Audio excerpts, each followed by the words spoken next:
안녕하세요, 애청자 여러분. 서울 광진구에서 국밥집을 운영하고 있는 27살 남성입니다.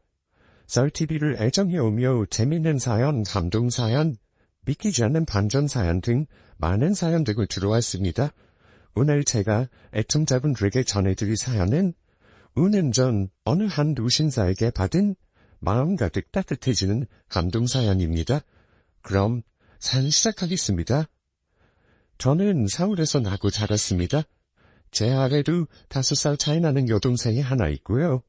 저의 부모님께서 갑작스런 교통사고로 돌아가기 전까지 부모님, 저, 여동생, 친할아버지 이렇게 5 식구는 단란하고 화목한 분위기에서 함께 지냈습니다. 여느 날과 다름없이 아르바이트로 중학생 바이올린 레슨을 해주고 집에 돌아온 날이었습니다. 현관문을 열고 집에 들어오자 집은 완전히 쑥대밭이 돼 있었습니다. 여동생은 교복을 입은 채로 꺽꺽 소리내며 숨가쁘게 울고 있었고 저의 할아버지는 망연자실한 표정으로 투차 먹는 벽만 바라다보고 계셨죠. 정은아, 왜 그래? 무슨 일인데 이러고 있어? 엄마, 아빠가 아이 답답해. 뭔데 그러냐고. 고속도로에서 교통사고가 났대. 차 여러 대 뒤엉킨 사고라는 듯. 엄마 아빠 둘 다 돌아가셨대. 지금 고속도로에서 병원으로 엄마 아빠 우성지이래.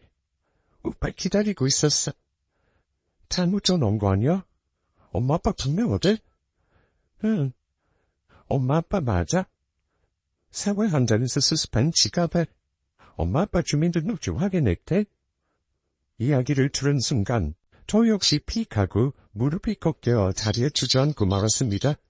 하지만 그대로 주저앉아 있을 수만은 없었습니다.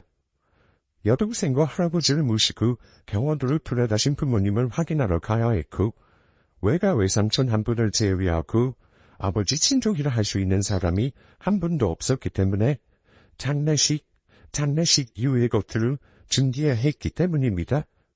그날 아침은 푸슬푸슬 가을비가 가볍게 내리던 날이었습니다. 부모님 두 분은 부산으로 당신들 가게에 태울 물건을 알아보러 저희가 등교하기 전에 일찍 집을 나섰던 날이었습니다.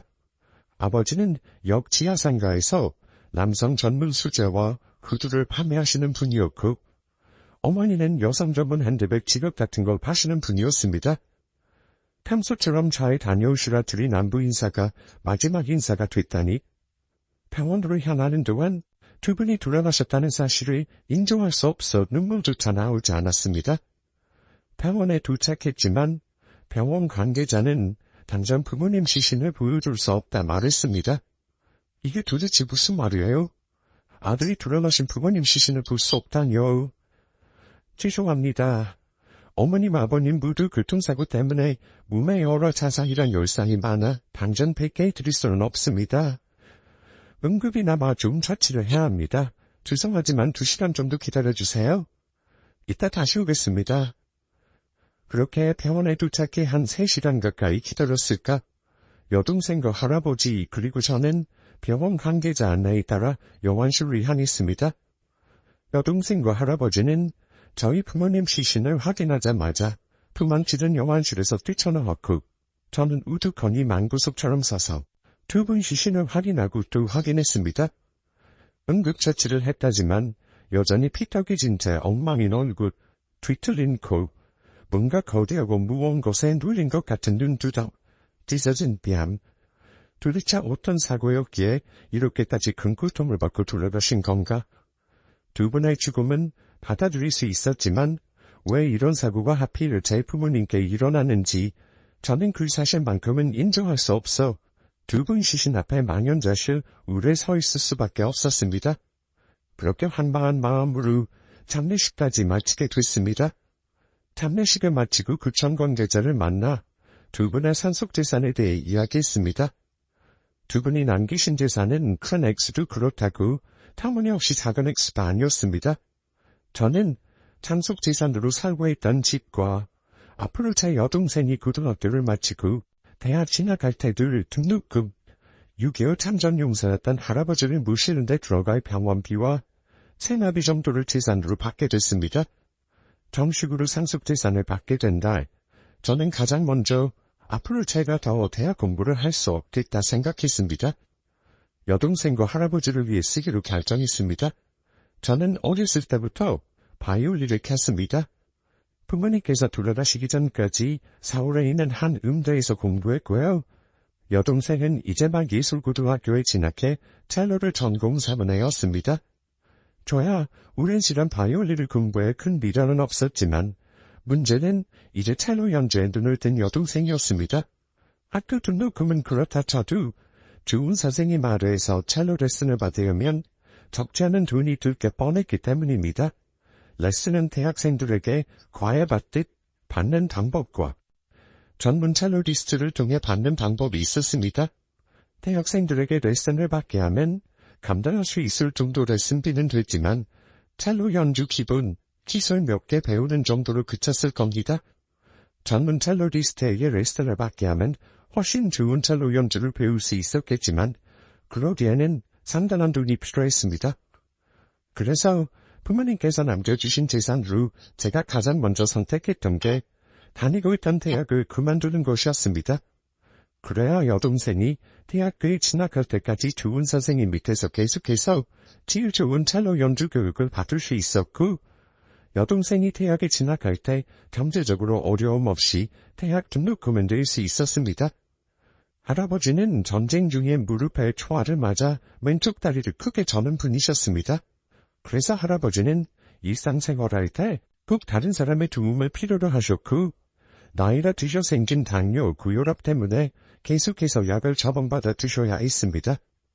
오빠, 바이올린만 몇 년을 가는데 대학을 그만둔다니. 오빠 재능 있는 거 학교 사람들이나 교수님들 전부 다 알고 있잖아. 나는 아르바이트해서 학교 다니면 돼. 오빠도 아르바이트 하면서 대학 다니라고. 오빠는 공부할 만큼 했어. 대학에 미련도 없고. 바이올린 생각나면 그냥 집에서 몇 번 가면 그만이야. 또 나중에 여유 생기면 그때 다시 대학 다녀도 되고. 이 오빠 바이올린 가는 실력 어디 가겠니? 오빠는 괜찮으니까 아무 부담 갖지 말고 아무 생각 말고 정은이 너 학교 3년 잘 다니면서 첼로나 열심히 배워. 알았어? 제 말이 끝나자 여동생은 고개를 숙이고 어깨를 가늘게 떨었습니다. 그런 여동생을 저는 가볍게 한번 안아줬죠. 대학을 휴학한 뒤 친구들에게 많은 연락이 왔습니다. 하지만 저는 어떤 친구와도 통화하지 않았습니다. 친구들의 위로, 더 이상 친구들과 함께할 수 없다는 사실이 제 마음을 아프게 했기 때문입니다. 다시 3월, 대학 신학기가 시작되자 거리에는 제 나이 또래 애들이 많이 보였습니다. 그 애들을 보며 제가 할 수 있었던 건 전단지 배포 일을 마치고 집에 돌아와 여동생과 할아버지 몰래 제 방에서 소주 몇 병 비우는 것뿐이었습니다. 저는 군대 재검 끝에 생계곤란 사유로 군 면제를 받았습니다.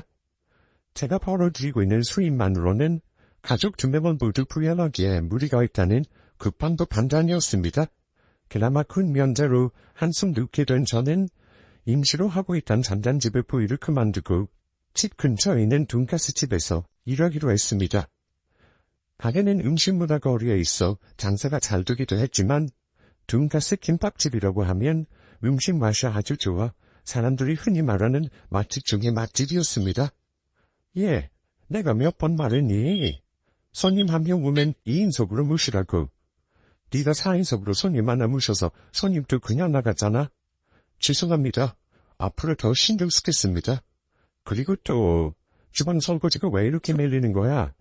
서빙 한가할 때 주방 들어가서 제때제때 설거지야 설거지가 안 쌓이지. 네, 그것도 더 신경 쓰겠습니다. 가게 여사장은 손님들 대하는 것과 알바생들 대하는 게 완전 단판이던 이중적인 사람이었습니다. 손님 앞에서는 헤헤 잘도 해살거렸지만 알바생들 앞에서는 지나치게 깐깐하고 까다롭게 굴었습니다. 그런 태도만 문제였다면 다행이었겠지만 여사장은 자기 인건비 아낀다고 세 사람이 해야 할 일을 한 사람을 고용해 한꺼번에 시키는 악덕 사장이기도 했습니다. 식당 일이라고 하면 어머니 카운터 서빙 주방 일 이렇게 나누어져 있는데 여사장은 저를 서빙 직원으로 채용해놓고 카운터 주방 보조일까지 보게 했습니다.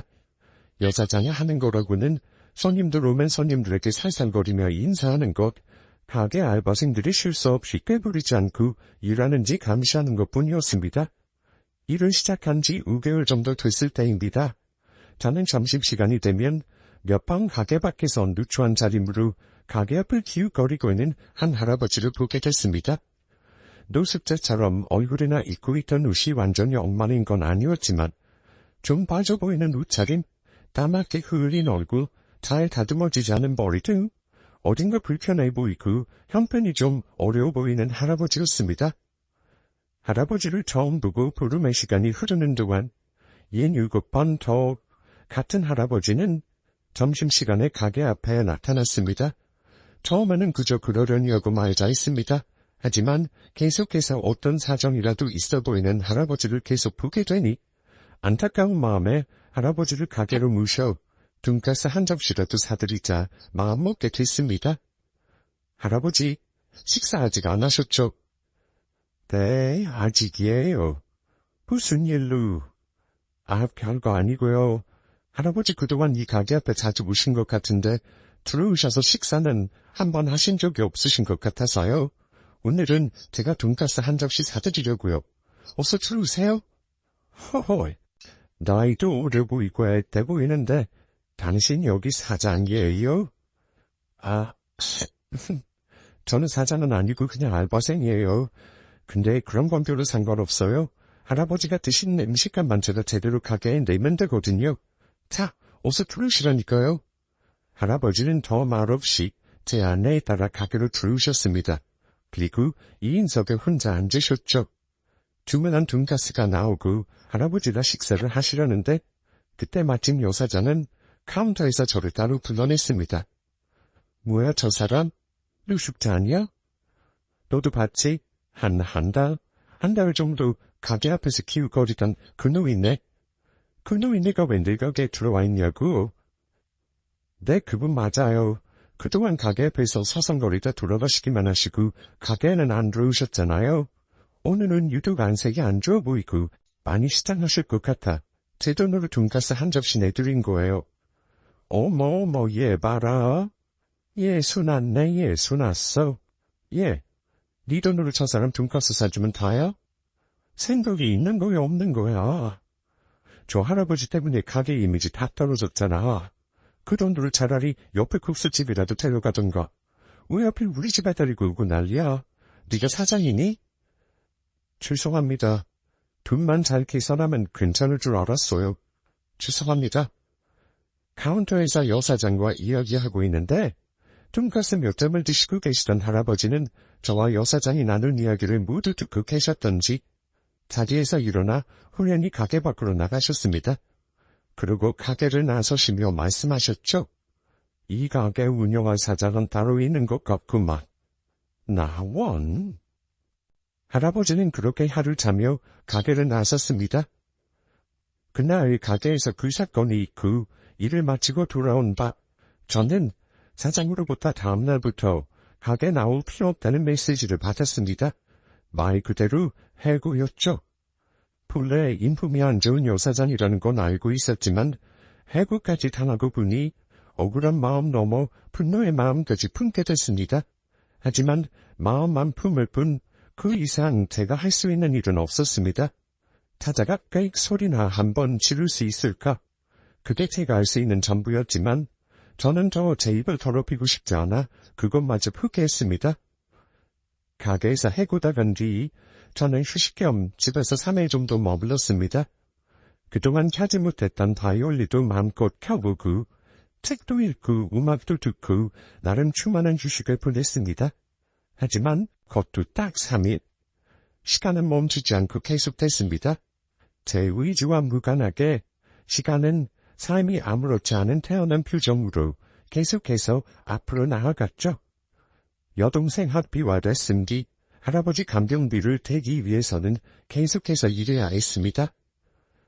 5개월 가까이 한 일이 서빙 주방 부조로 설거지하는 일 정도.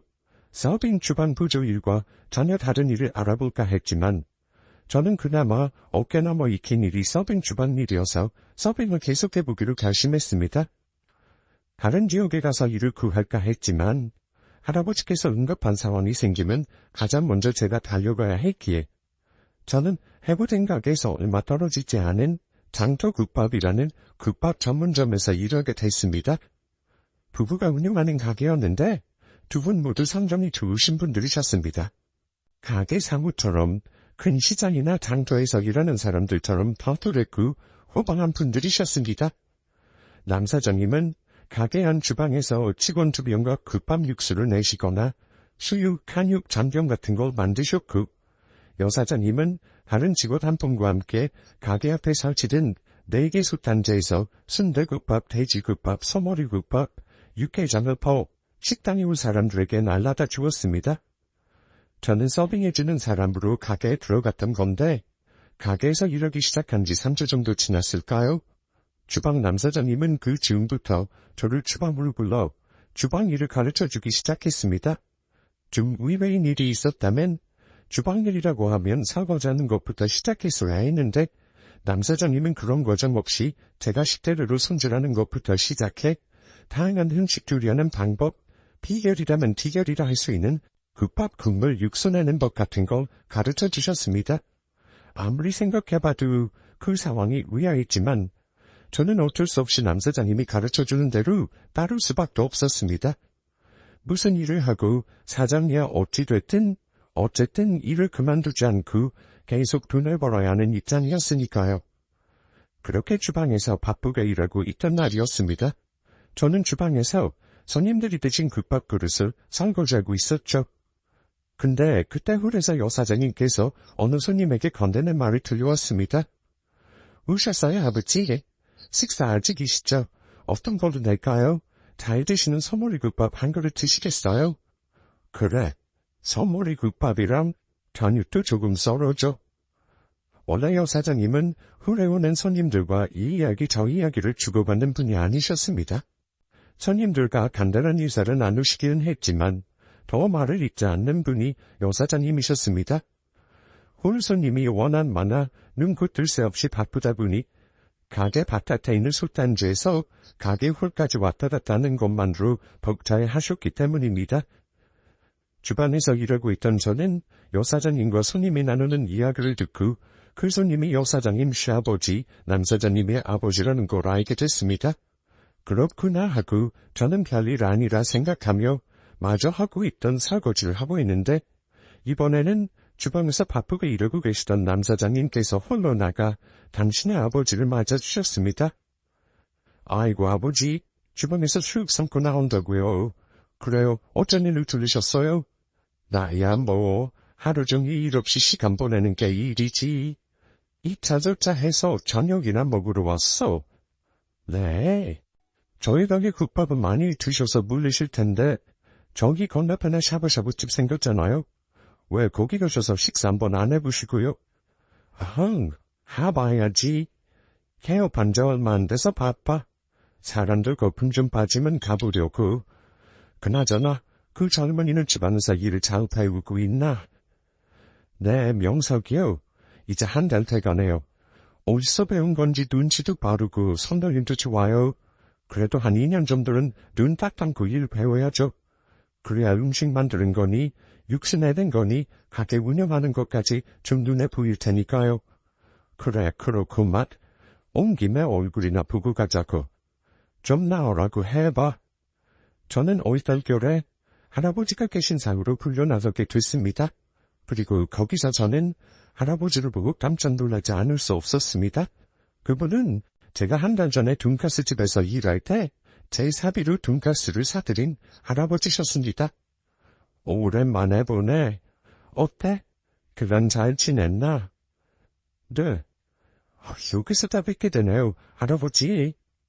헤헤헤. 한없이 복잡한 것 같으면서도 또 일이 단순한 게 사람이 인연이라서 말이야. 전에 이 노인네 생각한다고 대접해준 돈가스였는데 내 술 틀린다고 안 먹고 그냥 나와 미안했어. 돈가스를 먹고 먹으러 넘길 수가 있어야지. 그 못된 옆에 내가 다 거지 취급하고 자네 하인 부리듯 하는데 돈가스가 먹고 먹으러 넘어갔겠냐 이 말이야. 네, 뭐 사람이 원래 그런 사람이라 그때 참 죄송했어요. 식사라도 한 끼 제대로 드시게 하고 둘러보내드리려 했는데.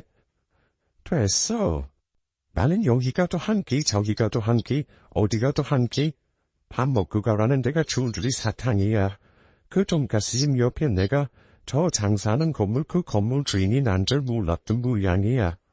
아마 그 가게 계약할 때 내가 잠깐 해외 나가 있는 사이 우리 작은 아들 내외가 가서 계약해서 그랬겠지. 네. 기가 번쩍 뛴 저는 이어지는 할아버지 말씀을 들었습니다. 사람들 참 간사하단 말이야. 예나 지금이나 다를 게 하나 없어요. 건물 주인이라고 하면 고급 외제차 몰고 말쑥한 점장이나 골프웨어 같은 추운 옷 번드르르 입고 다녀야 되나 보지? 그래야 저 사람이 이 건물 주인이다 알아보냐고. 그럼 할아버지가 그 가게 건물 주인. 내가 그 가게 사놓은 건물 주인이야. 저기 대림상가 건물부터 여기 장터구박 건물까지 이 근처에 내 건물 8개 돼. 처음에는 건물 하나 차에 매입해서 건물값이나 올랐으면 좋겠다는 바람으로 건물 샀지. 근데 처음 매입한 건물에 가게 서너 개 더 들어오고 장사하는 사람들이랑 라면 두고 마음 주고받고 하면서 지내다 보니까 여기까지 오게 되더라고. 그러셨군요. 자네 어려서 알지 모르겠네. 나는 서울에서 벤처캐피탈 회사 운영하고 있어.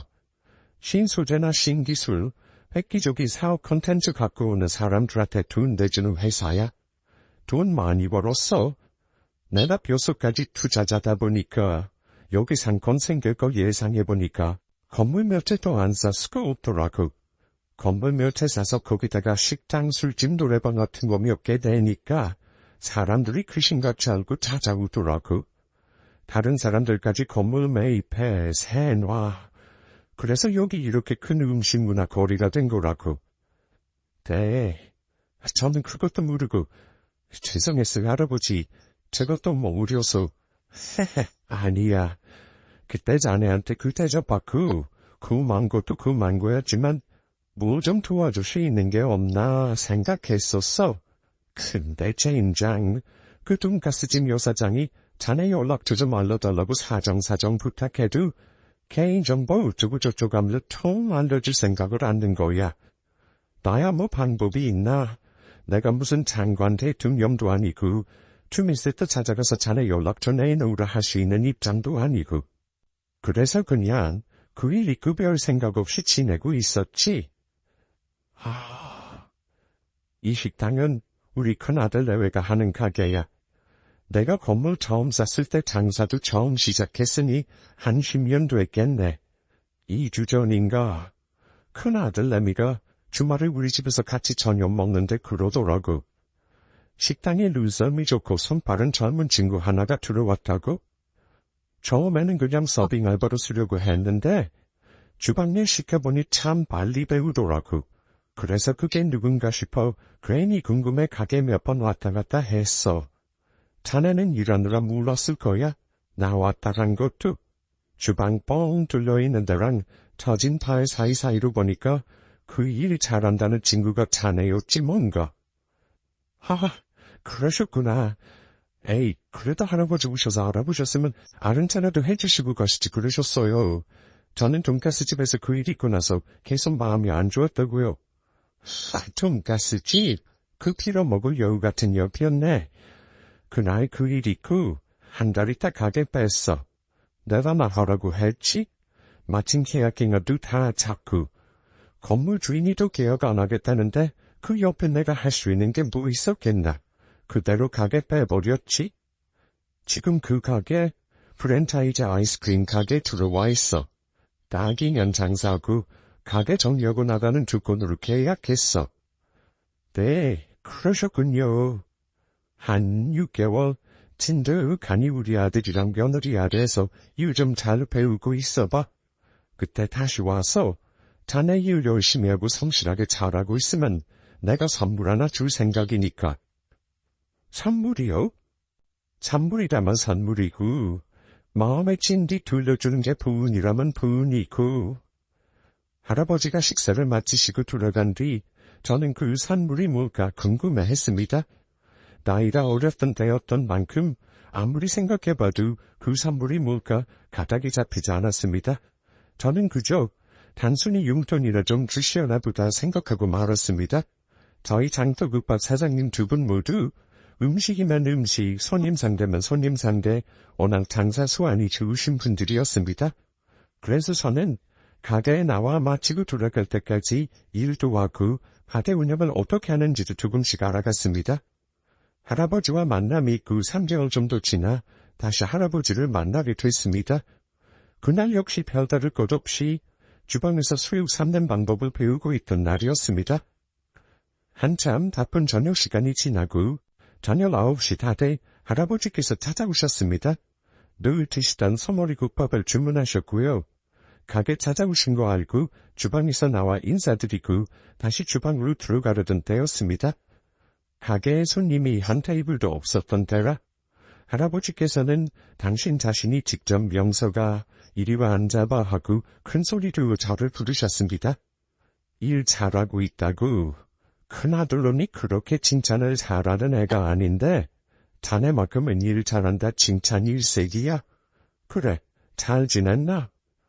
네, 그럼요. 할아버지랑 큰아드님 내외 덕분에 마음고생 하나 할 것 없이 일하고 배우면서 잘 지내고 있었어요. 할아버지도 그동안 안녕하셨어요? 나야 뭐 사는 게 다 거기서 거겠지 뭐. 오늘 자네 찾아온 이유는 내가 자네한테 물어볼 게 몇 가지가 있어서야. 물어볼 거요? 뭔데요, 할아버지? 자네 집 형편이랑 앞으로 자네 아니, 그걸로 왜 할아버지께서 이 사람아. 너 왜 내가 물어보면 그런가 보다 하고 대답하고 마는 거지 원. 근데 저는 지금 여동생이랑 둘이 지내고 있어요. 부모님은 1년 전에 두 분 모두 교통사고로 돌아가셨고요. 할아버지랑 같이 살았는데 몇 주 전에 심근경색으로 쓰러져서 할아버지는 지금 병원에 입원해 계세요. 뭐 썩 좋은 형편이 아니구만. 아니지, 안 좋은 형편이란 말이 더 맞겠네. 그래, 여동생은 뭐하고? 네, 예술고등학교 1학년생이에요. 첼로 전공하고 있고요. 그럼 여동생 학비랑 생활비, 할아버지 병원비까지 다 자네가 되는 거야? 네, 부모님께서 남겨주신 돈이 있긴 한데 나중에 여동생 대학도 흔해야 하고 병원에 계신 할아버지 병원비랑 수술비 아값으로 써야 돼서요. 제가 계속 일해야 해요. 자네도 예고 나왔나? 네, 저는 바이올린 전공했어요. 음대 다니고 있었고요. 그래, 집안 형편이 그러니 다니던 데가 나이 접었겠구만. 그래서 여기 나와 계속 일하고 있는 거고. 네, 참 딱한데 한편으로는 참 대견하네. 이제 23살이면 친구들 만나서 몇 날 며칠 술 마시고 한참 여기저기 투쓰시고 다닐 텐데 마음 똑 부러지게 먹고 성실하게 일하면서 여동생 학비 대 할아버지 병원비 대. 그래, 앞으로 그건 뭔데? 처음에는 돈 잘 저축해서 대학 다시 들어가고 싶었어요. 이래봬도 제가 바이올린 하나는 기막히게 잘 켰었거든요. 근데 이건 이제 마음에서 완전히 접었어요. 바이올린은 집에서 켜도 되고 취미생활 하시는 분들이랑 어울려서 합주도 하고 그러면 되니까요. 이제 돈 벌고 싶어요. 1억 정도는 아니어도 제 여동생 고등학교 대학교 학비, 혹시 나중에 결혼하게 되면 결혼하는 데 드는 돈까지, 그리고 저희 할아버지 마지막까지 편하게 모시고 싶고요. 그렇구만. 이제 일한 지 4개월 정도 됐지. 3개월만 더 나아 죽었소 하고 일 배우고 있어봐. 그때 다시 얘기하자고. 저번에 만났을 때 내가 말했었지. 선물 하나 주겠다고. 3개월 잘 보내고 다시 얘기하지. 그때는 내가 말한 선물도 꼭 주고. 그렇게 저는 할아버지 말씀대로 3개월 더 국밥집에서 성실하게 일했습니다. 반년 가까이 주방 일을 배운 까닭에 웬만한 요리는 혼자서도 조리할 수 있게 됐습니다. 다만 야들야들하게 수육을 삶는 방법과 급한 육수를 진하게 내는 데는 아직 미숙했죠.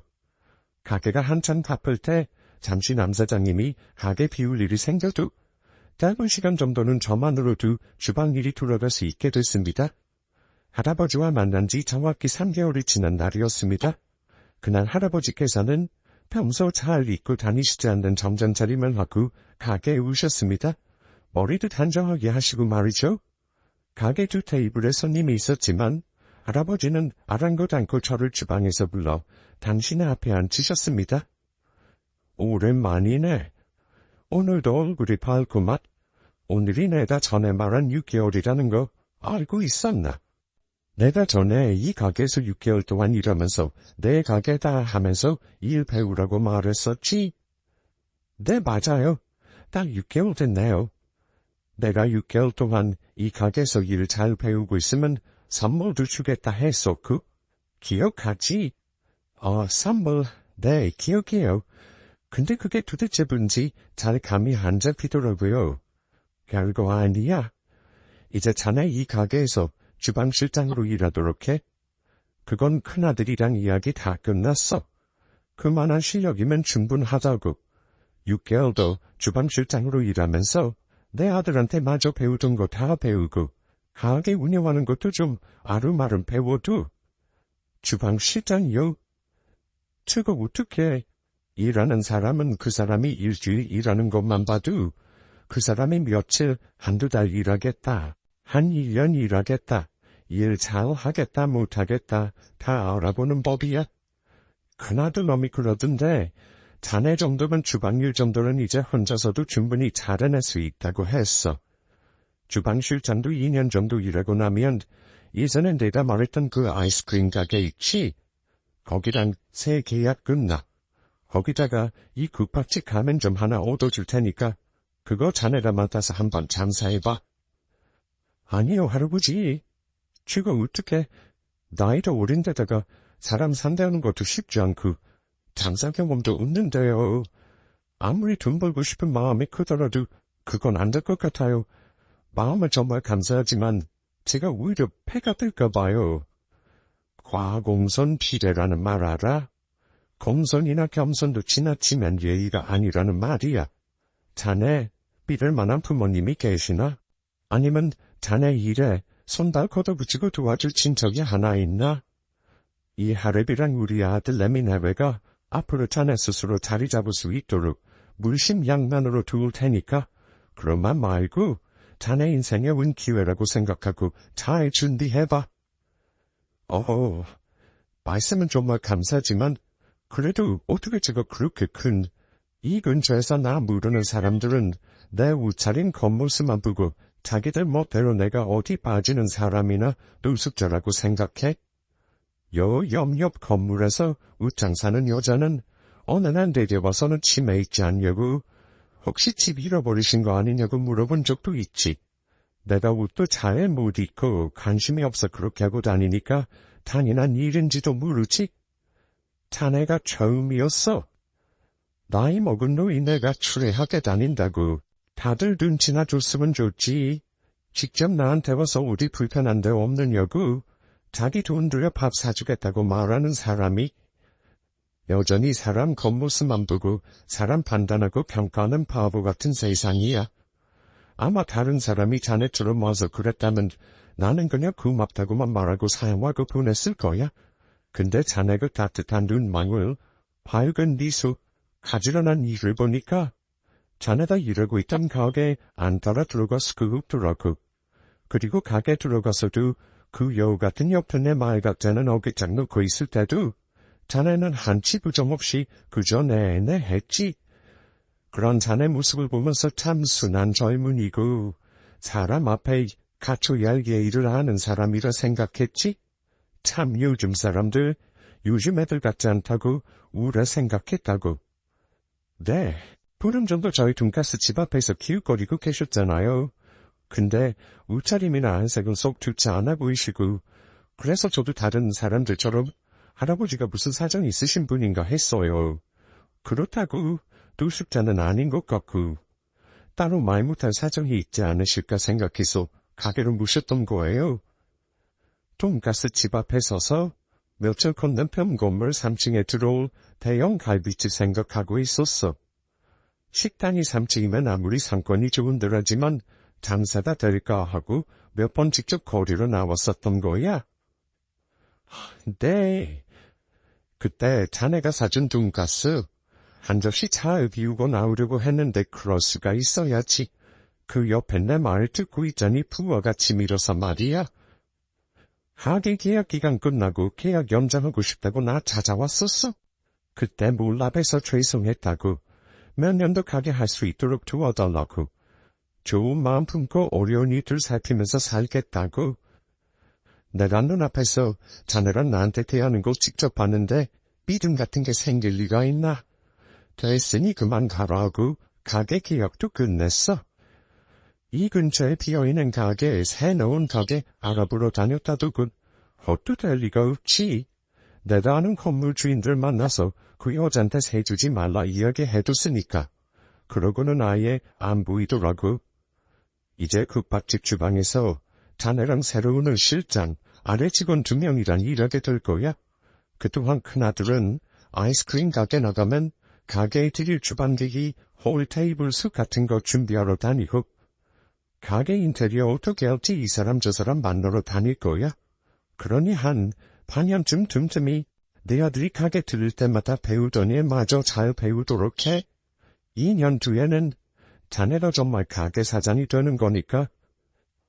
그날 할아버지와의 대화가 끝나고 저는 할아버지께서 말씀하신 대로 차례차례 하나하나 일을 처리해 갔습니다. 주방실장 일이 시작됐을 때 관리자로서 직원들 문제로 겪는 어려움이 있었지만 당자 한 가게를 운영할 사장이 될 거라 생각하면 큰 어려움은 아니었습니다. 그렇게 저는 주방실장으로 2년 바쁘게 일했습니다. 그러고 마침내 저는 아이스크림 가게가 나던 자리에 장터국밥 2호점이라는 이름으로 국밥집을 운영하게 됐죠. 제가 할아버지께 돈가스를 대접해드린 이유는 할아버지가 불쌍해 보여서가 아니었습니다. 다만 어떤 사정이 있으시겠다, 어떤 어려움이 있으실 수 있겠다 생각했던 거죠. 돈가스 한 접시에 불과했지만 정말 제가 생각한 대로 어떤 어려움을 겪고 계셨다면 돈가스라도 한 접시 맛있게 드시고 힘내시길 바랬었습니다. 아주 조금의 용기를 내 할아버지에게 다가갔던 일은 결국 제 삶의 기회, 행복의 얼굴을 하고 되돌아왔습니다. 당시에 저는 앞으로 돈 버는 일밖에 내 삶에 남은 게 없겠구나 생각하며 우울하게 지내고 있었습니다. 희망이라는 말을 쓸 수 없을 정도로 앞이 보이지 않았던 현실이었죠. 그때 후련히 나타나 제게 행운으로 다가와 주신 할아버지, 늘 할아버지와 큰아드님 내외에게 감사한 마음을 갖고 지내는 요즘입니다. 장터국밥 본점이 워낙 맛좋기로 소문난 국밥집이어서 장터국밥 2호점 역시 오늘까지도 많은 사람들이 찾아와주고 계십니다. 장사, 그것도 국밥집 장사를 27 어린 남자가 하고 있으니 근처 가게 상인분들은 저희 가게를 애기 국밥집이라 부르기도 하고요. 돈 버는 재미가 바로 이런 거더군요. 버는 만큼 내 가족, 내 식구 더 잘 챙길 수 있으니 돈 버는 게 재미없을 수가 없더라고요. 좋은 대학교 음대에 들어가 늘 웃음이 잃지 않고 생활하는 여동생, 이제 돌아가셔서 더 해드릴 수 있는 게 없지만 그래도 마지막까지 조금이라도 견인무셨던 저의 할아버지까지 이러저러하게 여기까지 흘러오고 보니 마음에 원하는 게 하나 생기더라고요. 사랑하는 사람 만나서 아이 낳고 화목한 가정 꾸리는 거 생각하면서 오늘도 앞치마를 입습니다. 사연 들어주신 애청자 여러분께도 감사 말씀드립니다. 그럼 늘 건강하시고 행복하세요. 감사합니다.